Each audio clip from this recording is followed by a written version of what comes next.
Thursday, Massachusetts officials concluded that yes, Aaron Hernandez did indeed take his own life in the early morning hours Wednesday.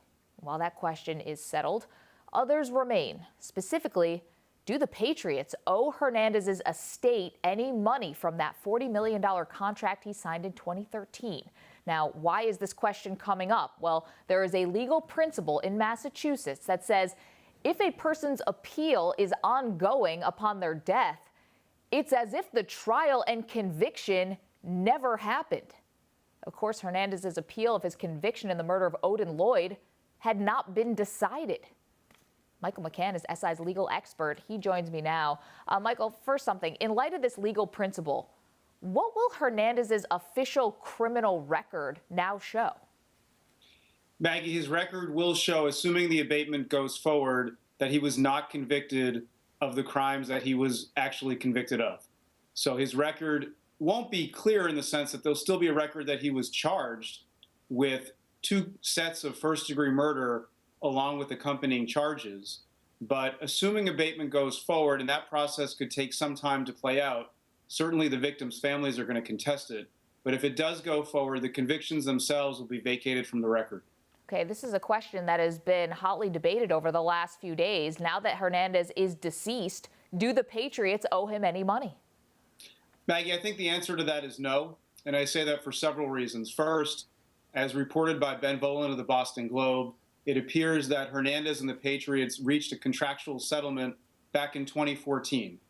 Although I haven't seen the settlement, in all likelihood, it contained finality language saying that, in essence, no matter what happens hereafter, this is the agreement we've come to about what the Patriots, if anything, owe Aaron Hernandez going forward. Setting aside that settlement, I think there are other aspects of this that would suggest the Patriots are within their rights not to pay anything to Hernandez. First off, they had a right to cut him. NFL teams can easily cut players. Hernandez was cut in the aftermath of being charged with first-degree murder. Clearly, the Patriots were within their rights to do so. There are other aspects of this that help the Patriots. When Hernandez signed his $40 million contract extension in August of 2012, it was 1 month after he allegedly shot 3 men in Boston, killing 2. Now, he was acquitted for that. But within his contract, as it's been reported, Hernandez pledged that he knew of no circumstances that would prevent him from performing the contract. Well, the month prior, he was involved in a shooting. Even if he wasn't the shooter, he would have known that he could have been charged with murder or charged as an accessory, so he wouldn't have signed the contract in good faith. And then the other aspect is this. Hernandez was in jail for most of this contract extension. Even if he had been acquitted of everything, he would have been in jail from 2013 through 2017, because while he's waiting trial for 2 sets of first-degree murder charges, he would have been jailed. If you're charged with first-degree murder, you're not out on bail. So, the logic of this is that he couldn't have performed his contract, and he also made assurances within the contract that he presumably knew were false. What about the signing bonus, Michael? So I think the signing bonus is part of that, Maggie, because if he got, when he signed the contract in 2012, he would have already been involved with a murder, a double murder. Now, again, he was acquitted for it, but the evidence was clear that he was there. He would have known that he would have been or could have been charged with the crime. So he would have moved forward on a contract seemingly in bad faith, that he knew there was a good chance he wouldn't be able to play. And of course, he ultimately was charged with those murders. So I don't really see a logical argument that he's owed money. And a lot of people have said, what about the abatement, right? You mentioned it earlier. The abatement is certainly significant for all sorts of reasons that relate to whether or not his victims and alleged victims can sue his estate. But in terms of an NFL contract, NFL contracts aren't contingent upon a criminal conviction. It's very easy to cut a player. It's very easy for an NFL team to argue that a player was unable to perform the contract. And clearly Hernandez being incarcerated all that time and signing a contract, presumably not in good faith, those are going to help the Patriots. Michael, you've written about this on SI.com. Hernandez agreed to donate his brain to this big CTE study at Boston University. If Hernandez is found to have had the disease, what could this mean for his family? It's pretty significant, Maggie, if in fact Boston University finds that there's CTE in Aaron Hernandez's brain. For starters, it would potentially enable his next of kin, presumably his daughter, to file a wrongful death lawsuit against the NFL. And it would be over not the persons who Hernandez either killed or is accused of killing, but Hernandez himself, the suicide. A Junior Seau's family filed a wrongful death lawsuit over the suicide death of Seau. So it would be similar here in that they would argue that Hernandez got CTE by playing in the NFL, and the CTE led him to commit suicide. Now, there are all sorts of challenges to that, right? One being, we don't know when he would have gotten CTE. Could have been in the NFL, where he played 3 years, could have been in college, could have been in high school, could have been in Pop Warner. Moreover, having CTE doesn't necessitate that one's going to either murder someone else or commit suicide. So there are real gaps in terms of causation. That said, it could empower the family to at least try to file a lawsuit. And secondarily, it's important because if there's CTE in his brain, it would come up presumably in the civil litigation against his estate, where the estate would say, look, he had diminished capacity. He wasn't himself. He was impacted by a brain impairment that's been shown to make people paranoid, make them aggressive, make them unpredictable. All of these attributes have been associated with Hernandez. Wow, very interesting. Michael McCann, you can read him on SI.com. Mike, we appreciate your time. Thank you. Thanks, Maggie. Boy, the king has the crown on here tonight, especially in this second half. What a performance. And the Cavs up 4 with 2:50 remaining in regulation. And LeBron James on display. Thursday night, we witnessed vintage LeBron James, the LeBron that makes immortality a reality, that suspends time and space in order to gift his team a victory that they had no business claiming. And with that achievement comes another honor. LeBron James is our adrenaline performer. It's presented by Toyota. Let's go places. James scored 41 points to go with 13 rebounds and 12 assists as the Cavaliers set a playoff record by wiping out a 25-point halftime deficit to beat the Pacers. Joining me now is Jordan Schultz. Okay, Jordan, a lot of great playoff performances from LeBron James. Where would you put this one? This is in the top 4 or 5. Number 1 for me was 2012, but let's go back to 2007. That was the Detroit game. Remember, he scored 29 of their last 30. That was when Detroit, Maggie, still had their core 4. They had Tayshaun and Chauncey, Shee. They were really good. Rip. But 2012, to me, was the turning point of LeBron's career. He goes for 45 and 15 against Boston. And that was that game, Maggie, when I think he went into that killer mode. He was like, let's go, get on my back. To me, that is still number 1, but this is certainly up there. All right, I'm going to put Game 7 last year in that category absolutely. as well. I mean, hopefully, when they do build a statue for LeBron James in Cleveland, it will be the block. Now, listen, this is not a new argument. We return to it very often, but when you look at playoff performances like this, it always makes us wonder when, if ever, will LeBron James reach Michael Jordan or even surpass him amongst NBA fans as the best of all time? Is there anything LeBron can do to either match Jordan or even edge him out? I love the question. Yeah. That gets me fired up because MJ, obviously, to me, is the best ever, at least in my opinion. But LeBron has the 3 rings. He's got to get into that 5 or 6. Now, you start to think about what he's doing in the playoffs. Last night, has the 40-point triple-double, only the 7th time it's happened in playoff history. But he's got to win a couple more rings to be in that conversation. However, he passes Kobe for 3rd all-time in playoff scoring. He's now played over 200 playoff games. He's getting there. He's 31 years old. There's still a lot of basketball on those legs. But I think until he gets into that 5 or 6 rings, the Kobe-MJ territory, we cannot have that conversation. Is it just the rings or is it the MVP awards as well? MVP helps. MVP certainly helps. But the rings to me is like, if you're a truly great, definitive, generational type of player, like a Kobe or a Shaq or an MJ, you're going to get 4, 5, 6 rings. Magic, Bird, you got to get in that conversation. To me, he's certainly elevating himself, but he's not quite there yet. We always thought that if he won a title for Cleveland, that ring would be weighted somehow heavier than some of Jordan's rings in Chicago, especially because he was playing alongside Scottie Pippen, things like that. Do you believe in that theory, or do you ascribe to that? No, I don't. I think a rig is a rig, Mag. It's hard to do. I mean, we saw last year nothing. You can't take anything for granted in the playoffs. Everybody thought Golden State up 3-1 was going to do it. They didn't take care of business. LeBron is, I mean, he's to me one of the best 5 players of all time, and I think he's only. The craziest thing about him for me is his ability to adapt. He's consistently evolving. He's always talking about getting better, developing the 3, getting the post game, which is something that Kobe and Jordan did later in their careers, facilitating defensively. So he's constantly finding ways to improve, but I'm still not ready to put him in that conversation. Okay, well, this comeback really was about him, no doubt, but also some bench players for the Cavaliers because Kyrie Irving and Kevin Love were on the bench for most of the fourth quarter. We talk about chemistry with this team almost constantly. Is this going to be a storyline moving forward? No, I don't think it is, but I give Ty Lue credit. It's not easy to go out and bench a Kevin Love or a Kyrie Irving. Talk about a Finals MVP. You think about how hard it is to do. Say, hey, sit down for a couple minutes, and then they end up sitting down for 5, 6, 7, 8 minutes. So I give him a lot of credit, but the lineup was working, and to come back against Indiana, like you said, down 25 at the half is incredible. But they were doing it with a different type of lineup than they're accustomed to. This is not a great defensive team. We'll talk about that later.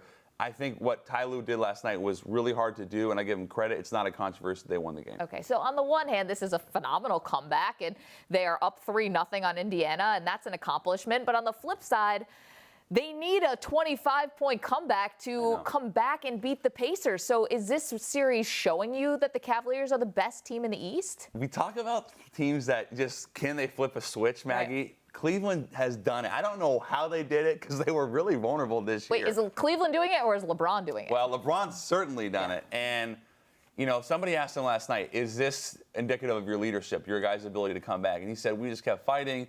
But, the thing about Cleveland this year was they've been vulnerable, especially in the second half of the year. There's a reason why they weren't the 1 seed. They didn't have the type of season defensively as we talked about. But I think for them right now, the way that Boston has struggled, the way that I think people look at Toronto and now they're struggling. So for me, there's really no doubt. I think most people, including myself, pick Cleveland in the East. I'm more confident now. And there is something to be said about being down 25 on the road in a game you didn't necessarily have to have and win. Okay, so now looking ahead, from what you've seen, small sample size, do you believe that the Cavaliers could beat the Warriors from what you've seen? I don't. No. I don't, Maggie. I'm going to give you a few reasons why. For me, number one, Golden State has so much versatility offensively, and I don't think Cleveland, who's bottom half of defensive efficiency in the NBA, has the ability to guard them for 48 minutes, especially in a prolonged series. Secondly, Golden State has so many different lineups they can use, and Steve Kerr will deploy JaVale McGee at times with the smalls, but I love their death lineup, if you will. And when you put Kevin Durant at the 5, how is Cleveland going to possibly match up with that lineup? Iguodala at the 4. It just, to me, it's impossible. And Cleveland is not a good defensive team. They don't guard the 3 very well. And then lastly, this is my biggest reason. There is a conception, Maggie, that you have to match Golden State from 3. It's not true. In my eyes, if you try to play their game, you can't. And Golden State is the best defensive team in the NBA right now, okay? Cleveland has almost 40% of their offense coming from 3s. That's not a good formula for me when I'm playing against the Warriors because you get up in that run and gun game, you can't beat them. No, you're playing right into their strengths, really. Okay, let's talk about Toronto and Milwaukee. This series has really gotten a personality. Is this more about Milwaukee maybe exceeding our expectations, or is it about Toronto, who looks really wounded at this point? Yeah, I'll go more the former because with no Jabari Parker, for them to be in this position is remarkable. Last night, Giannis goes 7 of 10. I think he had 18. But the balance of this team is really impressive. Chris Middleton gives them 20. They get Thon Maker in a starting role to give them double digits. I think Milwaukee is ahead of schedule. If you think about where this team is right now, I think they've overachieved. But it's a really good team because they're doing things with young guys. They play together. Malcolm Brogdon is a rookie that's really overachieved. I talked to Jason Kidd a lot about this team. He said the way this team has grown is really impressive, right? And so you think about how they're doing it without Jabari Parker, it says a lot about who they are. But also Toronto, we saw them last year take Cleveland to 7 in the East Finals. For them to take this type of drop-off and Kyle Lowry struggling, they lost, obviously, some of their big Biombo. I'm disappointed in Toronto, to say the least. Yeah, I think they're really struggling from having Lowry out of the lineup. Yeah. They added some players at the trade deadline. It just doesn't seem like they have. It's not clicking. They're not found their stride. Well, Jordan, if we're talking about the greatest players of all time, Jerry West's got to be in that conversation. He lands near the top of the list. But as iconic as the logo is, West said last week that he would rather not be the symbol of the league anymore. We recently spent some time with the man who created the logo. His name's Alan Siegel. We talked about how West became the face of the NBA and whether that would ever change.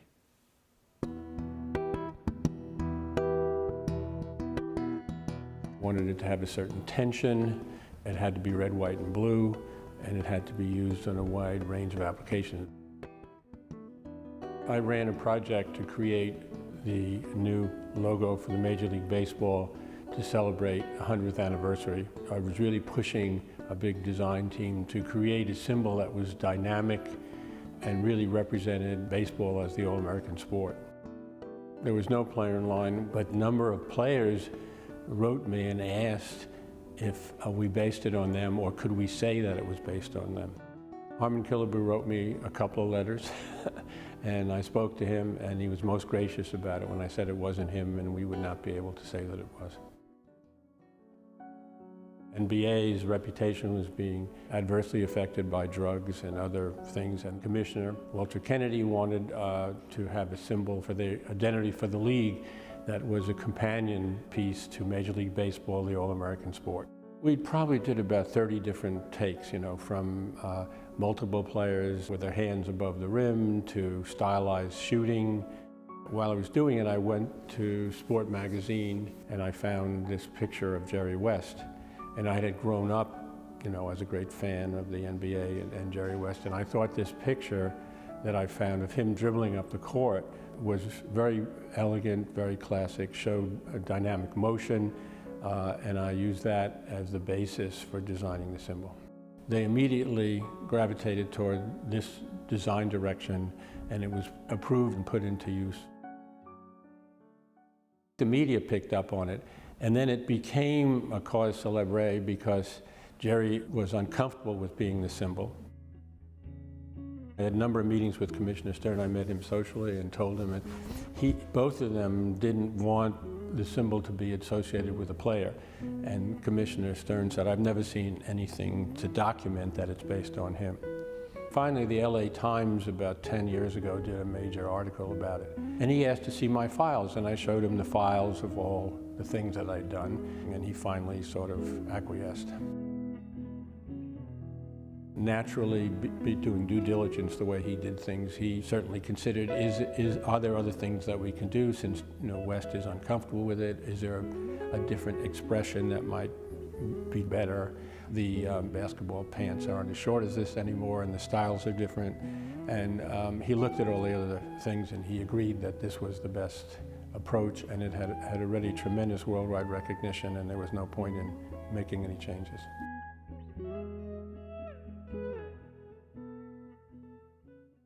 Great job, Steve.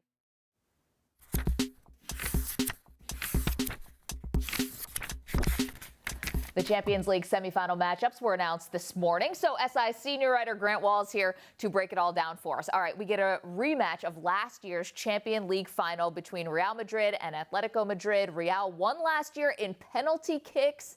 Is Atletico Madrid going to get some revenge this time around? Maybe they should. This is another opportunity for Diego Simeone's team, and they've been terrific in recent years, but they have really run up against a roadblock in Real Madrid.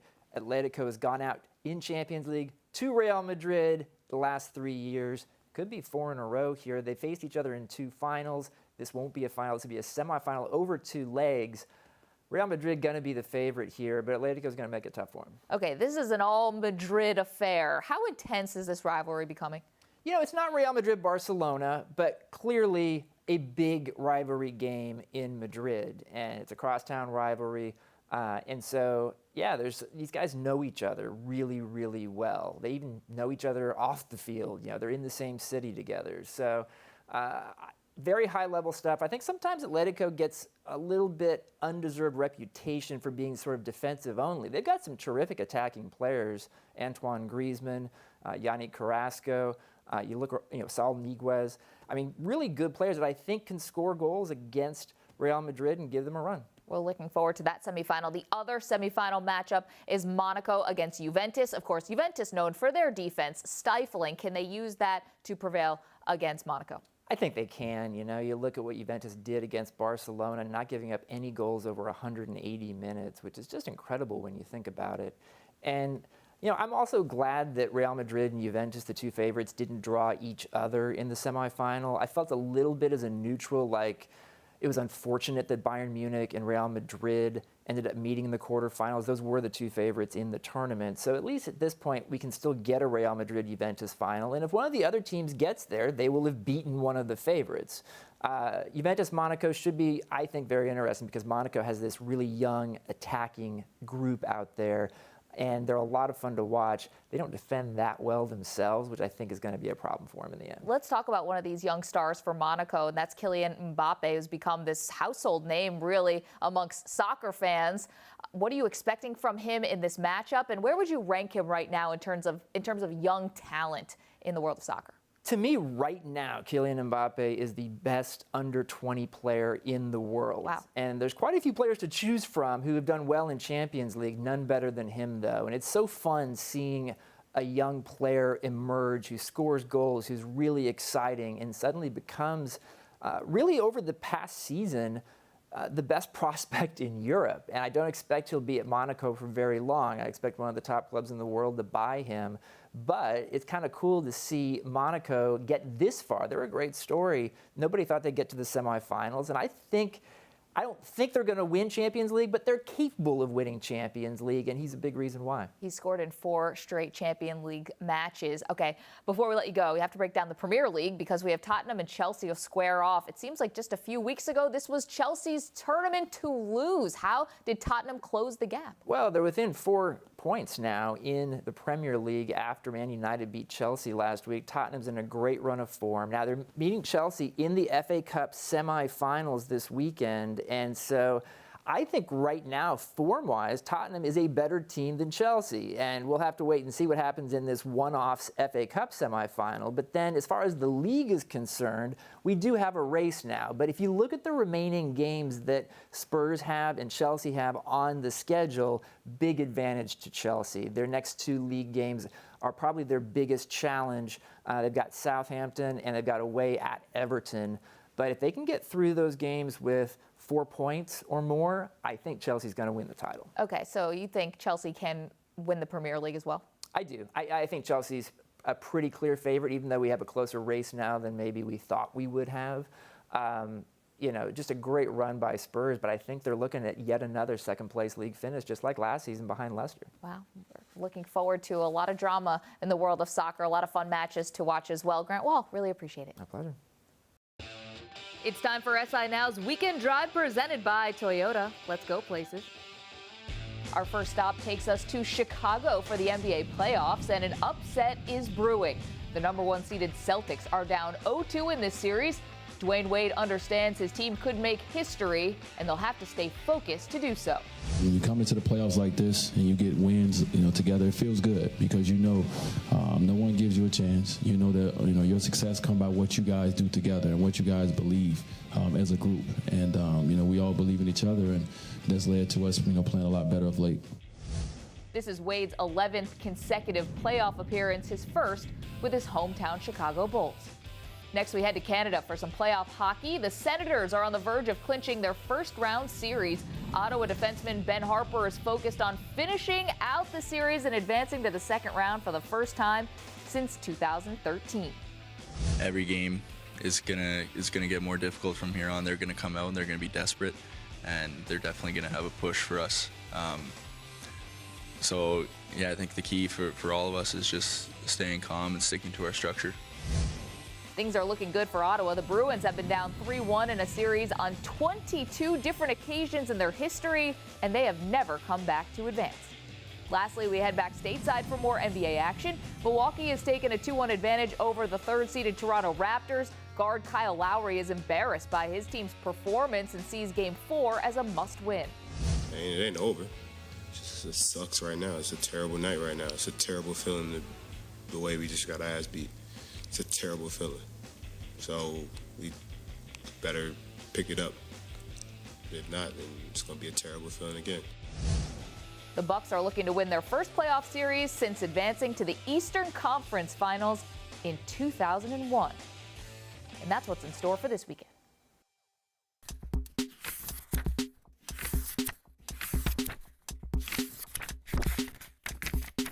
Saturday night at Barclays Center, Andre Berto faces Shawn Porter in a welterweight matchup. And the former champ, Andre Berto, joins me now. Okay, 33 years old. You got plenty left in the tank. I know that. Yes, ma'am. What's your motivation for this fight? Just everything in general. I've been world champion, just like twice before. And I went through a little down spell in my career for a while just because of just my health issues in general. But just the fact, man, it just continue to have that fire just to come back and just to come and try to win another title. You gave an interesting quote the other day. You said, I came up pretty fast and I didn't really take the sport as seriously as I needed to because I was feeling invincible, world champion, millions of dollars. I go into training camp 3 or 4 weeks before a fight, drop all the weight real quick. I just did a lot of foolish things, man. That's when the downslope came and it hit me like a ton of bricks. Yeah. Was there a moment during this time when you thought about staying down? I believe that's just everything in life, man. I think that's one thing, when it comes to boxers, when it comes to just athletes in general, we're a little younger, we feel invincible, but you can't run away from Father Time, man. And after a few years of that, I started having injuries, I started having this, I started having that. I didn't know what was going on, but I got knocked down on, just pretty much just crippled down on my knees, man. I had a few times where I really thought, like, man, can I come back from this? I came back from my shoulder surgery, and I just had a tremendous last 2 years. So. How much of your legacy do you think is tied to 2010, when you walk away from the Sugar Shane Mosley fight because of the massive earthquake that had happened in Haiti? The decision to walk away from that fight, how much do you look back on that and say that defines me as a person, as a boxer? Yeah, I believe, with me, it felt like it's just something I just had to do. That's just me. I know a lot of people just in general, they commend me for it, but then again, I know a lot of fighters that, that was my big chance. That was my first big, just big show. And I couldn't compete. And I know a lot of guys that would have just said, well, earthquake, happens. Let's go get this money. Let's get this fight. But I believe that's just the morals that I just been brought up with. And I couldn't do it. You went on to have a great career, clearly, Yeah, for but sure. would you make that same decision again? Yeah, I would. Yeah. I would. We're seeing now different sport, basketball. We're seeing a player in Isaiah Thomas for the Celtics. Yeah. Sister just passed away tragically. He's trying to play through that grief. Yeah. Clearly, an earthquake, a sibling dying, these are apples and oranges here, but would it be advisable for him not to even be on the court at this point? How do you compartmentalize your life? But one thing with him in that situation, I think, with him playing, I believe it might be good for him because, like I said, they play games regularly through the playoffs, and I think it might just be great for him just to kind of just like keep his mind away from it, and just try to stay focused on something else. It's very sad to hear. All my condolences go to him and his family. But I think just the game of basketball and just playoffs in general, just try to take his focus somewhere else. You were the last person to fight Floyd Mayweather. Yeah. Is there any misconceptions about what it's like to fight Floyd? Floyd is Floyd. Just me being in there with him, I was surprised that he was so sharp at that age. But it felt crazy because it felt like I was in a sparring match almost. Because I trained for 8-9 weeks to really punch somebody. Or to get punched back. You're in there with a guy that thinks defensively all the time. So a lot of moving, a lot of dodge, a lot of this, a lot of that. And I got out of, a lot of those rounds. I'm sitting on the stool like, damn, what just happened? Like, did he punch me? Did I punch him? Like, It was just it was a crazy situation, crazy feeling. But like I say, he's the best at what he does. And that's to get out of that fight clean and to collect the check. Okay, so he's 49-0. Yeah. Clearly that 50 is out there just sort of looming, and we see that he may take a fight with Conor McGregor of the UFC. As a professional fighter, do you have any desire to even watch that fight? Yeah, you know what? I mean, yeah, because I think it's going to be, like I said, you got two great entertainers. You got Floyd Mayweather, you got Conor McGregor. You know, you're really just buying into the whole circus of it all. You know, I mean, both guys are tremendously entertaining. We want to see, you know, all the back talk. We want to see the craziness. That's what people are going to be buying into. But when it comes to the fight, you know, aspect in general, I believe people kind of already have a assessment of what they believe is going to happen. But like I said, it's the fight game. Anything can happen. Yeah, that's true. Truer words have never been spoken. It's the fight game. Anything can happen. Anything. We had an MMA fighter in here recently, Chael Sonnen, kind of outspoken guy. I'm sure you guys have crossed paths. He said it would be a black eye for boxing if Floyd didn't take out McGregor in the first round. Now, Floyd's not that kind of fighter, but do you agree with that? No, I don't think it'll be a black eye for boxing. But I believe that he has to beat him. You know, I mean, just pretty convincingly. You know, he has to make it look like, okay, I'm the best. You're not a boxer. You're not supposed to be in the ring with me. I'm gonna make you look foolish. I believe it has to look like that. You know, so it can be, you know, at least respected. Would you ever even entertain this idea of fighting a mixed martial artist for a paycheck like this? I mean, the paycheck sounds like it's gonna be crazy. So I mean, you know, I mean, those guys right there. I mean, like I said, with those guys, the only thing that makes sense is the money. So those guys getting together, that makes sense. As for you, let's go back to this fight coming up this weekend. You mentioned before that part of your motivation are the doubters, people saying that you can't do it or doubting your ability. What are they going to see on Saturday night? Saturday night, they're going to see a healthy, they're going to see a focus, they're going to see a strong Andre Berto. I mean, just me in general, you know, I have a strong fan base. I mean, everybody knows when I come to the ring, I put it all out there. And I mean, they might see the old dog, he still got a lot of new tricks. Really looking forward to it Saturday night. Barclays Center, you're fighting Shawn Porter, welterweight bout. Andre Berto, thank you so much. Really appreciate it. Thank you.